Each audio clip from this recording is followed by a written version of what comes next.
How do you take your own preference of taste, your own taste palette out of the equation and get a winning formula that will go for everybody, that everybody will be happy with? I don't take it out totally. Like, we try everything ourselves. I think there's an old adage in sales that you got to believe in what you're selling. So if I try something and I think it stinks, I'm not going to be so happy telling people, oh, this is the most wonderful thing in the world. Yeah. That's why our products are so consistently matched with the liquor that we're replicating. Our tequila substitutes are actually made from 100% blue agave in Jalisco, Mexico. I mean, this is as close to being an actual tequila as you can get. It's just not a spirit, and it's not at the alcohol level, and it's not made exactly. We skip some of the process to turn it into a tequila, but it actually comes from the source that you're getting the best tequilas in the world made in the same places that we're making our stuff. We do pay attention to quality, but we also obviously, we have several people try it. We do tastings. When we first started, it was all about making the cocktail, right? Because everybody was so anti-wine based that if the drink tasted good, we can get away with what's inside of it. Now, we've kind of been emboldened. We just try it straight. We just serve it right into a glass. We'll chill it, whatever, and people drink the alcohol straight, and they like it. We don't need to mask it with all the ingredients any longer. And that's been the evolution of the product. We do tastings. We do, flavor samplings. I don't take my palate out of the equation because I got to believe that it's good myself. Let's go through your product line. Pick whichever one you want to start with and tell us a little bit about it. Well, obviously, the one that we're the most proudest of is our Agave Wine Collection. We have, which is our tequila substitutes, but they actually stand on their own because a lot of restaurants, especially in California, are selling the bottles by themselves and just, like a bottle service to their tables. And people are taking shots with it and stuff. And it's 48 proof, not 80 proof. And that in today's environment is actually a plus because it's smoother. I mean, it doesn't give you the burn or the bite, but it has a flavor. So it's smoother. So people are actually starting to drink that product straight. And we have several iterations of it. We have, the one you make the well brand margarita from, the Tequila or the Jinete, which is our white version. We have a Reposado type, which is El Guitarrón. And then we have, a Guitarrón Clásico. We have a Mezcal type, Zapotec. We have a Cristalino. Believe it or not, we have El Guitarrón Cristalino. Just like the industry has the big push with Cristalino tequilas now, we have our own. And it's fantastic. We'll drink it straight all the time. So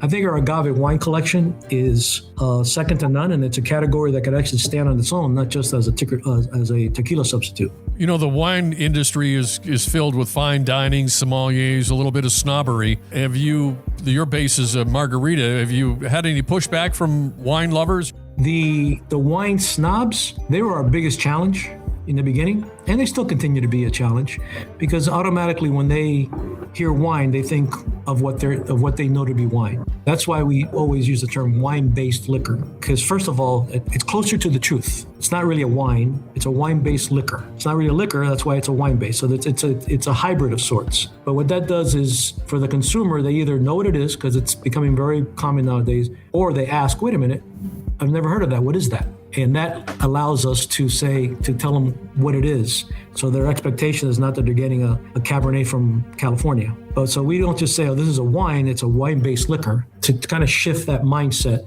that somebody might be thinking about. But wine snobs are wine snobs. I mean, you could have the nicest $20 bottle of wine, and just because it's $20, they're not going to want to drink it. So that's just, they're a challenge, not just for us, but for anybody in the wine industry that's not selling $1,000 bottle of wine. What do you do on a monthly basis throughout an entire month? How many different functions are you circulating through in the business? From the operational perspective, I kind of know everything that's going on. I oversee everything going on. Don't tell anybody, but I don't really work at that much anymore in terms of packing boxes and loading trucks.